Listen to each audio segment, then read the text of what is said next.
Hoy en día, en el siglo XXI, la comedia es entendida como aquel recurso cómico o humorístico el cual el humano usa para poder escapar a su realidad y dar una vuelta a aquellas situaciones deprimentes que atormentan día a día su vida. Históricamente, este concepto nunca ha sido visto de la misma manera, y mucho menos en aquella época de la Edad Media en la cual la cristiandad era la máxima autoridad tanto eclesiástica como política que el humano tenía en su entorno. En este tiempo la comedia era vista como aquella amenaza que hacía que el poder constituido se viese en peligro, ya que se cuestionaban y se preguntaban con respecto a qué era en realidad lo correcto. Este concepto y esta concepción de comedia es la que va a tratar la obra que vamos a analizar o a resumir a continuación. Bienvenidos al análisis resumen de El nombre de la rosa, basada en un libro de Umberto Eco. Esta historia comienza con Guillermo de Baskerville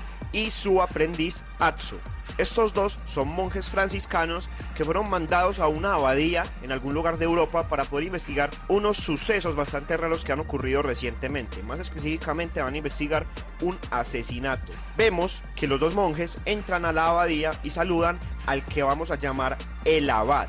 El abad es esta figura de autoridad que tienen las abadías, las cuales son centros de congregación religiosa, y vemos que esta persona, cuando interactúa con los dos monjes, es bastante sospechoso. Se ve que sí o sí esconde algo que no quiere que se sepa, más que todo porque tiene una conversación con un personaje que va a ser muy importante a lo largo de toda esta historia, que es Jorge de Burgos, y un bibliotecario los cuales van a hablar acerca de que ellos no tienen la autoridad, hablo del monje y de su aprendiz, para poder investigar todo lo que la abadía esconde.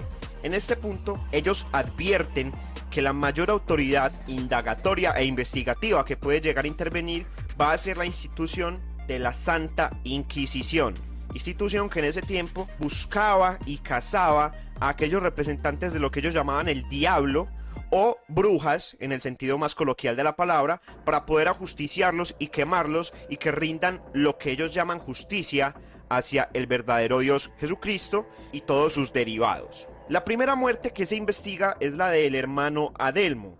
Este se describe como un hombre bastante agraciado, joven, con rasgos femeninos, el cual tenía un trabajo muy específico en la abadía.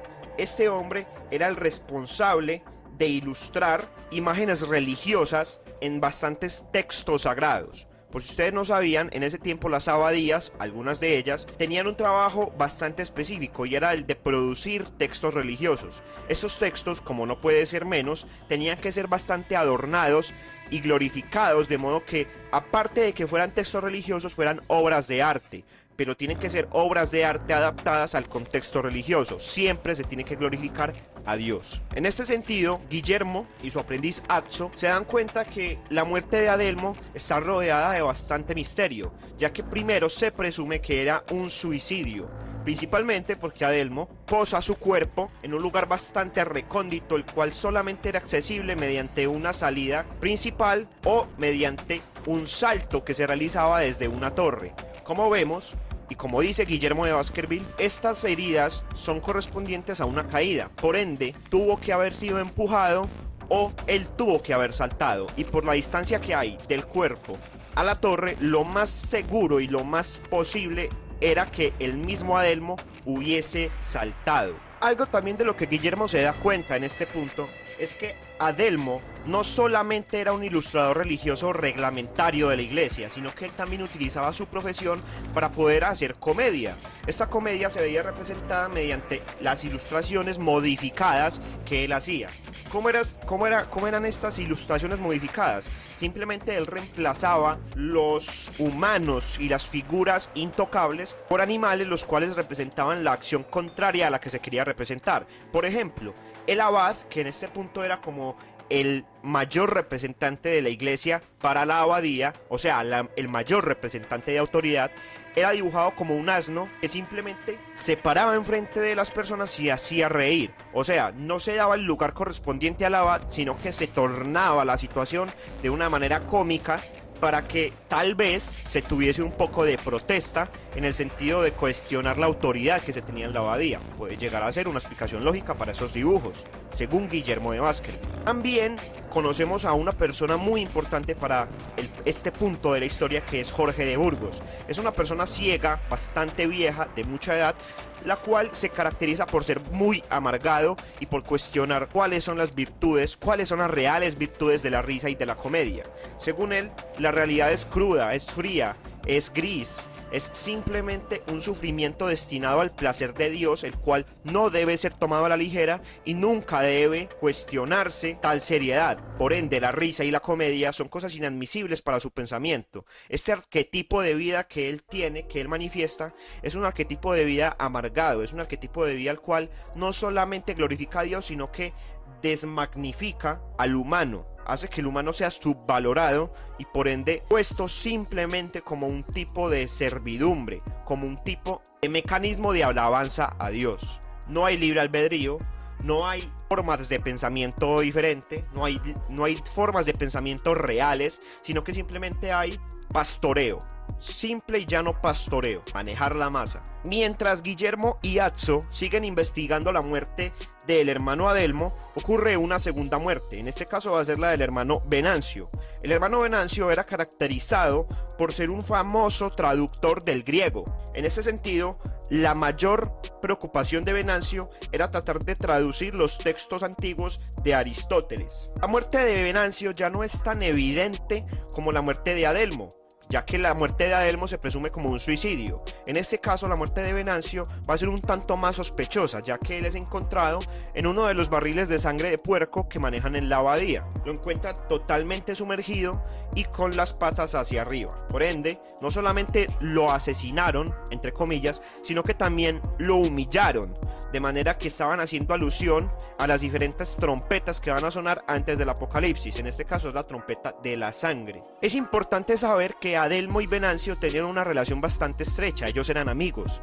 En un punto, Venancio era el ilustrador de las diferentes historias que traducía Adelmo del griego. Lo importante acá es que siempre se va a intentar hallar una relación, esto es lo que piensa Guillermo de Baskerville, entre las víctimas. No son crímenes aislados. Adelmo y Venancio eran muy amigos, eran muy cercanos, tenían un trabajo bastante entrelazado. Entonces, con las muertes que van a seguir, Guillermo va a ir armando una teoría la cual va a ser bastante sólida y que al final de la historia vamos a ver que era verdad. También es importante saber que en este punto algunos monjes insinúan ciertas tendencias homosexuales de Venancio y Adelmo. Eso nunca se confirma, pero sí se dice que por lo menos Venancio tenía bastantes tendencias a ser muy cercano a Adelmo, y que Adelmo, independiente de Venancio, era una persona bastante femenina, era una persona que, según uno de los monjes de la abadía, tenía ojos de la maldad, tenía los ojos de la feminidad, tenía rasgos femeninos, rasgos diabólicos. En ese sentido, la feminidad también era vista como algo malo, porque ellos siempre recurrían al recurso del pecado original, al recurso de Eva, al recurso de satanizar la belleza, que para muchos puede llegar a ser carnal. Y precisamente porque son monjes, no pueden tener estos gustos carnales, tienen que ser puros. Pero esto prácticamente nunca se daba, ya que los monjes, en este punto de la historia, en esta Edad Media, eran las personas más hipócritas que pueden llegar a conocer. Ellos simplemente basaban su vida en adquirir poder, independientemente de las creencias. Y eso es lo que el humano ha hecho a lo largo de toda su vida y de toda su existencia: adquirir poder mediante mecanismos de control. Luego de teorizar bastante con respecto a lo que pasaba entre Venancio y Adelmo, ocurre una escena bastante importante para lo que es la trama de esta película, y es que se encuentran con el enano jorobado, que va a ser el responsable de ser como el tipo de conserje que tiene la abadía. Esta persona va a ser Salvatore, y van a tener un encuentro bastante raro y bastante cuestionante con respecto a qué es lo que en realidad piensa este jorobado, que se presume como retrasado en cierto sentido. Vemos que hay un encuentro entre Azzo y este jorobado, en donde el jorobado grita una frase bastante reveladora para lo que fue su pasado. Él grita penitenciagite. Vemos que al principio esta frase no tiene más relevancia que simplemente una divagación de un loco, pero Guillermo pone en contexto a Azzo diciendo que penitenciagite era la consigna que tenían los dulfinistas, que eran unos monjes los cuales basaban su vida en la creencia de la pobreza de Jesucristo. Esto a priori no es algo malo o algo negativo, ya que la pobreza en ese tiempo significaba humildad, significaba caridad, pero esta facción de cristianos iba mucho más al extremo, ya que ellos, al saber que Jesucristo era pobre, que Jesucristo era una persona sin dinero, ellos decían que la verdadera virtud estaba en el no tener dinero, o por consiguiente en repartir las grandes cantidades de dinero entre las personas que no lo tenían para que todos tuviesen poco dinero. Era una teorización bastante vaga, bastante tosca para lo que conocemos hoy en día como la verdadera cristiandad, para los que sean cristianos, no me incluyo, pero para los que sean cristianos, pero para ellos en ese tiempo sonaba bastante lógico, precisamente porque se seguía acudiendo a los mecanismos de control poblacional, de control de conducta. Nunca era por caridad, nunca era por convicción, nunca era por simple religión aplicada al bien, por altruismo. No, era para controlar a las masas. Siempre el control y el poder han permeado en las ideologías y nunca hay una ideología que sea primal sin que esta ideología sea poderosa para el control de masas. Ya para estas instancias de la historia se nos presenta a otro personaje bastante raro. Este personaje es Berengar o Berengardo, como se le llama en la traducción española de la película. Berengardo es un monje bastante gordo, blanco, muy pálido, afeminado, prácticamente no habla, el cual es muy cuestionante en el término de qué es lo que sabe y qué es lo que no sabe con respecto a los asesinatos. Él se comporta de una manera muy sospechosa, principalmente porque él obstruye las investigaciones de Guillermo y de Azzo. En un par de ocasiones, él se nota bastante nervioso porque Guillermo, al ser muy inteligente, investiga los cubículos o escritorios que en ese tiempo tenían tanto Adelmo como Venancio, que son los dos fallecidos. Él obstruye las investigaciones sentándose en sus escritorios, ocultando evidencias, y más adelante vamos a saber por qué. Después de haber visto a Berengardo, o Berengar, como lo quieran llamar, vemos que también Salvatore tiene algunos comportamientos también bastante raros, principalmente porque trata de hacerle un atentado tanto a Azzo como a Guillermo. ¿Cómo fue este atentado? Pues Guillermo y Azzo estaban caminando por por la abadía y pasaron por debajo de unos cimientos de madera. ¿Qué pasa? Que desde estos cimientos de madera cae una piedra que fijo iba a caer en una de las cabezas de estos dos, tanto de Guillermo como de Azzo. ¿Qué es lo que pasa? Que Guillermo se da cuenta de esto y salva a Azzo y se salva él mismo. Logran atrapar al malhechor, a la persona que quería hacer el atentado, y resulta siendo Salvatore. Salvatore estaba muy nervioso, ya que si se sabe el pasado dulfinista que este mismo tenía, iba a ser juzgado, ya que esto se considera como herejía, se considera como un acto de no fe y de desobediencia a lo que se conocía en ese punto como la religión predominante. Los dulfinistas eran una facción protestante, por ende era mal vista. Otro amigo de Salvatore que también fue dulfinista, también actúa en esta escena diciendo que Salvatore es una buena persona, que es un buen cristiano, que por favor olviden que había pasado este incidente, que Salvatore nunca más lo iba a volver a hacer y que dejaran las cosas en paz. Cuando esto pasa, Azzo logra llegar a un establo, o más bien a una cocina, en la cual él se tiene que ocultar, ya que él no tiene permiso para estar ahí. Todo esto obviamente en el marco de encontrar a Berengardo, que había huido con unas evidencias que podían resolver el misterio de la muerte de Adelmo y de Venancio. En esta cocina él estaba escondido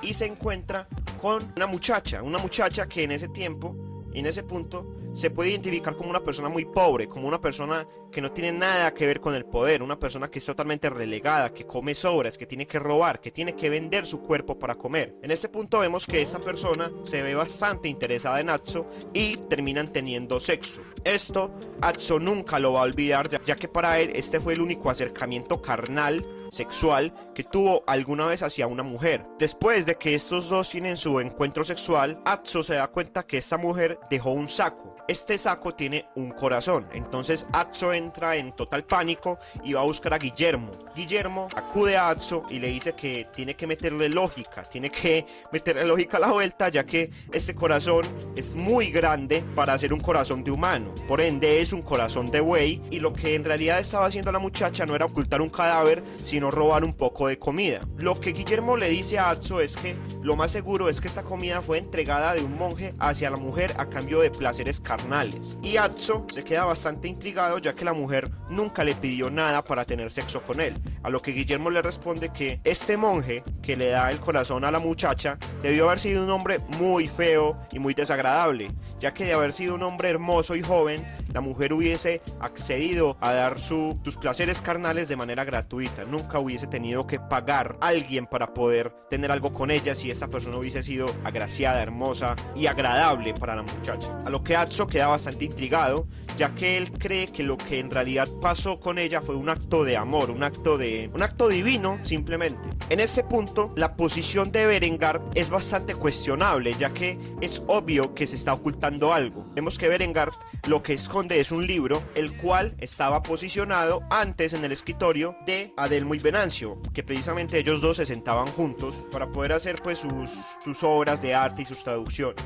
Siguiendo con estas analogías que se tenían de las trompetas del apocalipsis, la siguiente trompeta, que en este caso era la tercera, el tercer asesinato, iba a ser caracterizada por el agua. Por ende, desde ya se sabe por parte de Atso que Berengar va a ser encontrado muerto en contexto acuático, o sea, el agua tiene que ver sí o sí con la muerte de Berengar. Esto lo teorizan ya que los mismos monjes se han dado cuenta de que se sigue una secuencia, se sigue una clase de enseñanza que se quiere dar por medio de estos asesinatos, de estas analogías con las trompetas del apocalipsis. Como no es de menos, Atso tenía razón y encuentran a Berengar ahogado en una tina de agua con unas hojas que se utilizaban para el dolor corporal. En este punto es importante destacar que todos los cadáveres tienen algo en común. Todos los cadáveres tienen unas manchas muy características tanto en el dedo pulgar y en el dedo índice como en la lengua. Son unas manchas negras que se asume son de tinta, pero esto más adelante va a cambiar. Guillermo en esas instancias de la historia ya tiene una teoría bastante sólida,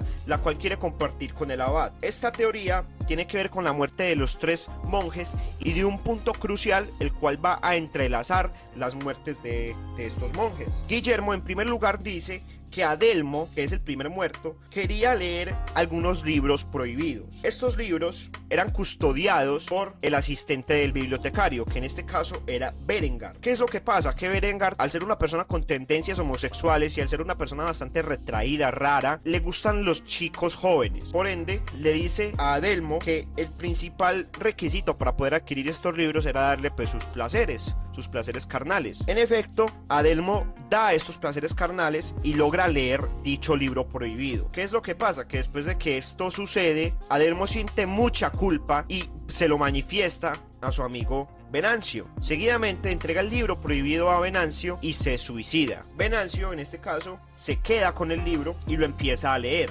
De todo esto fue testigo precisamente el jorobado Salvatore. Venancio muere misteriosamente y luego Berengar, al tratar de expiar sus culpas latigándose, piensa y se da cuenta de que el libro tenía algo que ver. El libro era intrigante, el libro era algo que le suscitaba bastante curiosidad. Al suscitarle esa curiosidad, él oculta el libro tanto de Guillermo como de Atso e intenta leerlo él por su cuenta. ¿Qué es lo que pasa? Que después de esto, Berengar aparece muerto en la tina. ¿Qué es lo que une la muerte de estas tres personas? Precisamente dicho libro. Para esto, el abad responde que es algo totalmente inventado, que es algo totalmente rebuscado y que no tiene nada que ver con la realidad. Pero Guillermo tiene una prueba, y es que Venancio, antes de haberse muerto, había dejado una nota la cual daba unas indicaciones sobre cómo adquirir el libro. Esta nota es quemada por el abad y el tema se da como cerrado. Se da como que era simplemente una coincidencia de eventos desafortunados que nada tenían que ver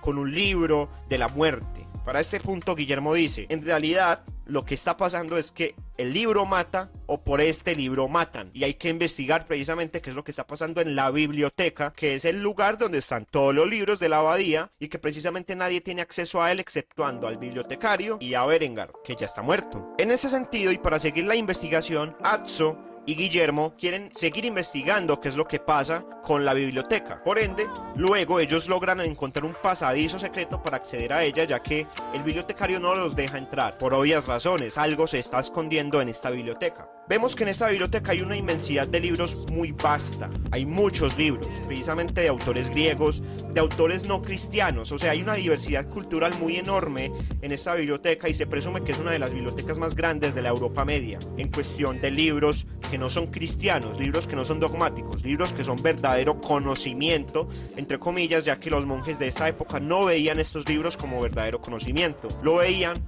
como un tipo de amenaza latente que podría llegar a amenazar su poder constituido, que podría llegar a amenazar su hegemonía en términos de dominación. Las investigaciones siguen, pero ya para el abad no es suficiente lo que hacen Guillermo y Azzo. Por ende recurren a la institución más famosa de la época, ya ustedes la deben conocer. Ellos recurren a la Santa Inquisición. Como ya dije, esta era una institución creada para poder ajusticiar a los impíos, para poder ajusticiar a los que no eran de Dios, a los que eran satánicos, entre comillas, a los que eran brujos o brujas en su defecto. Para este punto ya arrestan a 3 de las personas implicadas supuestamente en los asesinatos, que nada tienen que ver con los asesinatos. Estas personas son Salvatore, el amigo de Salvatore, que ambos fueron dulfinistas, y la mujer con la que Azzo tiene sexo. ¿Cómo es que se logran atar los cabos para que estas 3 personas sean encarceladas? Pues de la siguiente manera. Vemos que el inquisidor llega a la abadía y precisamente Salvatore tiene la suerte tan mala para que lo sorprendan haciendo un tipo de ritual,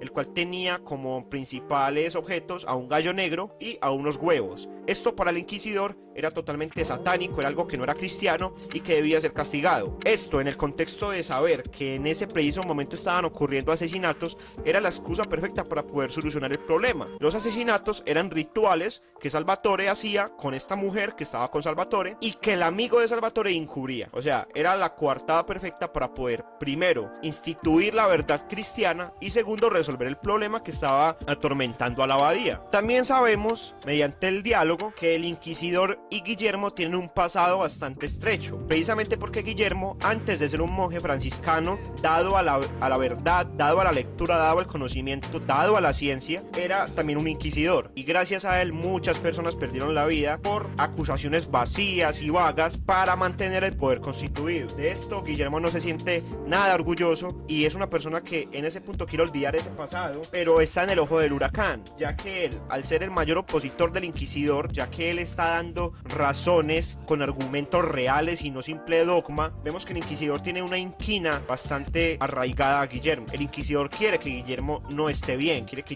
Guillermo sea humillado, que Guillermo sea desmeritado. En este punto la gente en la abadía sigue muriendo y el inquisidor centra la culpa precisamente en Guillermo, ya que Guillermo, con sus excelentes teorías, era capaz de predecir dichas muertes, y el inquisidor llega al razonamiento de que si él predice muertes es porque él es el que es el asesino, no es una persona con raciocinio, es una persona con culpa. Precisamente más triquiñuelas para seguir manteniendo ese poder hegemónico cristiano y dogmático que se tiene en la abadía, un poder irracionalmente efectivo para la masa. Al final de esto, para poder cerrar la historia, Guillermo y Azzo intentan adentrarse nuevamente en los pasadizos y llegar a la puerta secreta que ellos habían descubierto en la biblioteca. Si ellos estaban en lo correcto, esta puerta se abría con un mecanismo el cual ya Guillermo había teorizado. En efecto, este mecanismo funciona y logran entrar a la cámara secreta de la biblioteca. En esta cámara lo está esperando, como no puede ser de menos, Jorge de Burgos, el verdadero asesino de esta historia. Jorge de Burgos estaba ocultando un libro bastante importante para la época, pero no para su poder. Estaba ocultando el volumen 2 de la Poética de Aristóteles, un libro que en ese punto se consideraba como no escrito o inexistente, era simplemente un mito, pero que sí existía y había una copia en esa biblioteca. Este libro tenía la virtud de que usaba la comedia como un cuestionante, usaba la comedia como un argumento en contra del poder constituido, algo que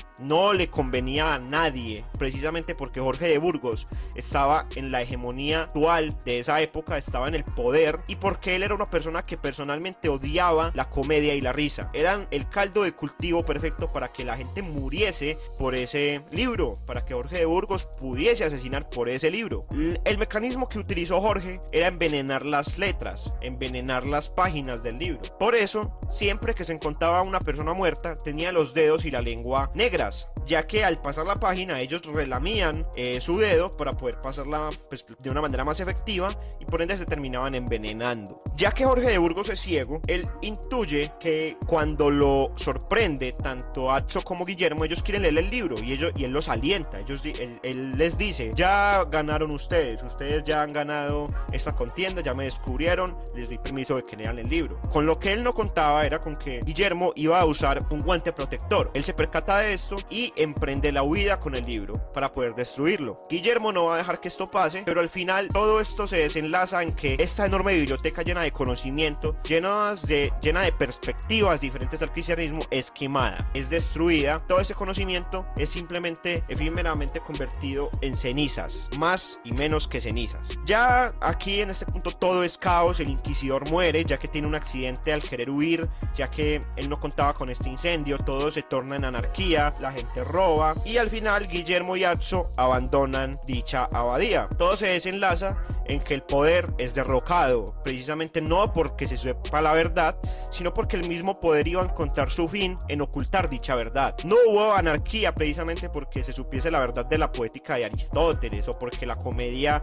fuese propagada por la multitud, sino porque al tratar de ocultar dicha verdad, la misma autoridad socavó su fin mediante el incendio provocado precisamente por Jorge de Burgos. Al final de la historia vemos que la persona que ha estado narrándonos toda la secuencia de hechos es el mismo Atso, pero ya en una edad bastante avanzada. Es un Atso bastante anciano que recuerda con mucho cariño a Guillermo de Baskerville y a aquella mujer que él amó en secreto durante toda su vida, con la que solamente tuvo un vano encuentro carnal sexual, pero de la cual él nunca supo ni siquiera su nombre. Así termina esta cinta, y precisamente es una cinta que yo personalmente recomiendo mucho, ya que no solamente es una cinta bastante bien estructurada, con buenas escenografías, con buenos diálogos, con muy buen argumento, es una historia de misterio, es una historia de resolver el enigma que ocurre en un entorno amplio, en saber quién es el verdadero impostor, quién es el asesino. No solamente es una historia rica por estos hechos, sino porque es una historia basada en un libro de Umberto Eco. Umberto Eco, por si ustedes no saben, es un escritor bastante importante en los términos de investigación de la Edad Media. Él tiene tratados bastante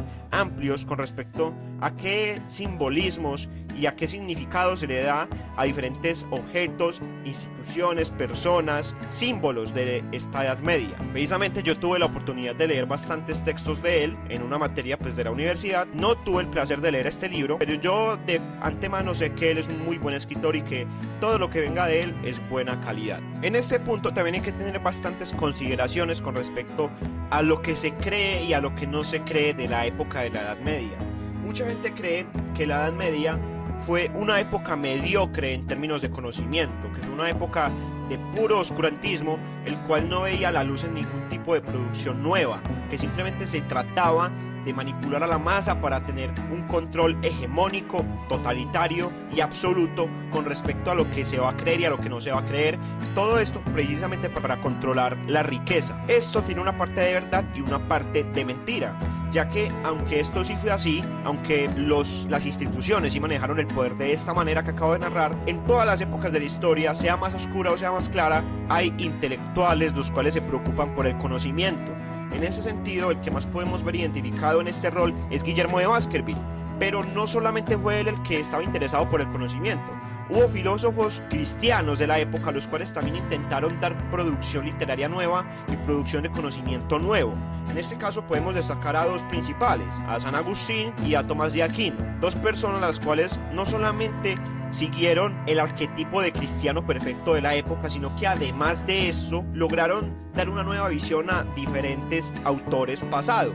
En este caso ellos fueron unos reintérpretes muy importantes de la filosofía griega, más que todo de los tres clásicos, de Aristóteles, de Platón y de Sócrates. En este caso el más importante fue Aristóteles, ya que él es el que tiene una visión mucho más arraigable a los principios cristianos. Por eso es muy apresurado decir que esta fue una época de destrucción de conocimiento más que de producción. O sea, sí se destruyó mucho conocimiento, pero también se produjo mucho conocimiento nuevo, se adaptó, se reinterpretó, se pudo dar una nueva visión, y lo más importante es que las corrientes no se perdieron. O sea, en la época cristiana no hubo un desconocimiento absoluto de los romanos o de los griegos clásicos, hubo una readaptación, la cual sí logró mantener el poder constituido, la voluntad del poder de esa época que era dominar, sino que además, que esto es negativo, se logró preservar el conocimiento a cierto punto, se logró reinterpretar, se logró no olvidar, no destruir en lo absoluto. Entonces, esta visión debe ser un poco más laxa con respecto a los radicalismos que hoy en día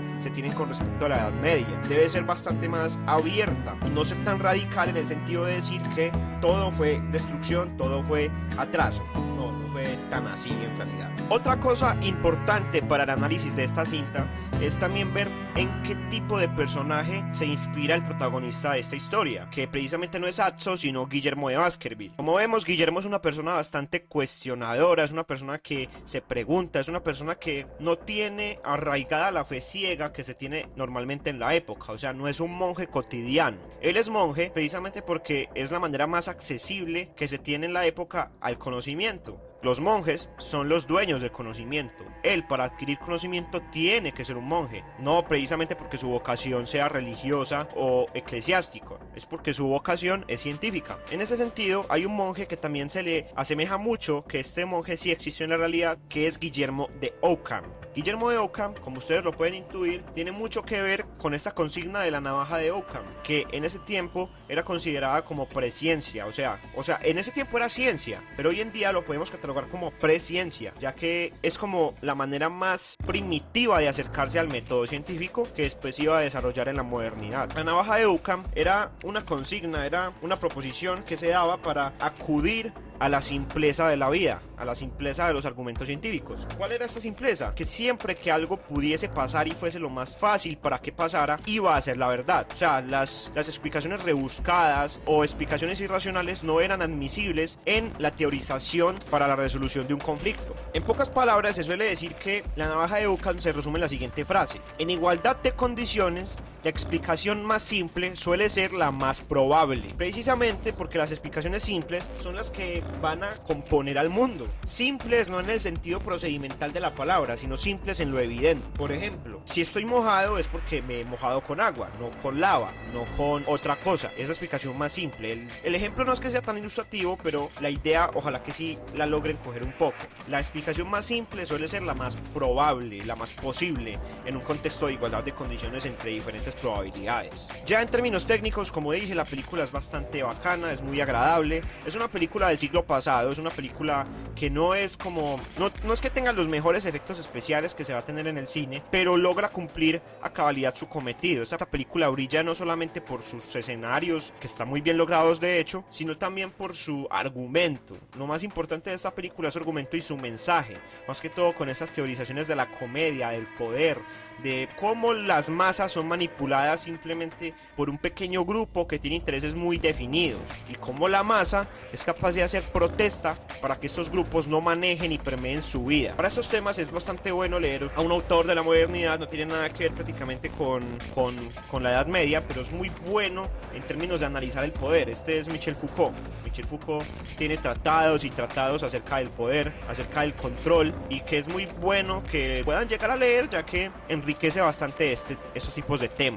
No siendo más, espero que les haya gustado mucho este video. Vamos a seguir subiendo videos en estos días. Recomienden películas si quieren en los comentarios. Denle a like, suscríbanse, comenten sus opiniones, sus disertaciones, lo que ustedes quieran comentar. Compartan el video, que así es que yo me voy a conocer. Denle like y muchísimas gracias.